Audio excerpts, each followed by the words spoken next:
Hi friends, எல்லாருக்கும் வணக்கம். எப்படி இருந்தேன்னா இப்படி மாறிட்டேன் அப்படின்னு சொல்கிற மாதிரி எப்படி இருந்த வீடு இப்படி மாறிடுச்சு பாருங்கள். சூப்பராக இருக்குதுங்க. பெயிண்டிங் வேலை தாங்க.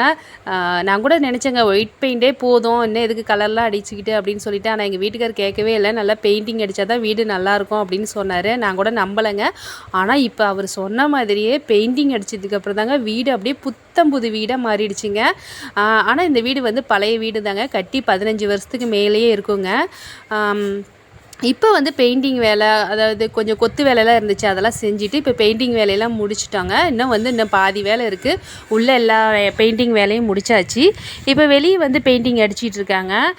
இன்னும் கொஞ்சம் இருக்குங்க. இந்த கொஞ்சம் வேலையும் முடிச்சுட்டா வீட்டை பார்க்குறதுக்கு அவ்வளோ சூப்பராக இருக்குங்க. ரொம்ப அழகாக இருக்கும். இந்த வீடியோ பிடிச்சிருந்தா ஒரு லைக் பண்ணிவிடுங்க மறக்காமல். இப்போ வந்து கூடிய சீக்கிரமே வந்து நம்ம வீடு கிரகப்பிரவேசம் வைக்க போகிறோங்க. கணபதி ஹோமம் நடத்தி கிரகப்பிரவேசம் வைக்க போகிறோம். அந்த வீடியோ வந்து கூடிய சீக்கிரமே நம்ம சேனலில் வருங்க. அந்த வீடியோ பார்க்கணும் அப்படின்னு நீங்கள் நினச்சிங்கன்னா மறக்காமல் நம்ம சேனலை சப்ஸ்கிரைப் பண்ணி வைங்க. அப்போ தான் நான் போடுற எல்லா வீடியோக்களுமே உங்களை வந்து சேருங்க. இந்த வீடியோ பிடிச்சிட்டா ஒரு லைக் பண்ணிவிட்டு நம்ம சேனலை சப்ஸ்கிரைப் பண்ணி வைங்க. தேங்க்யூ.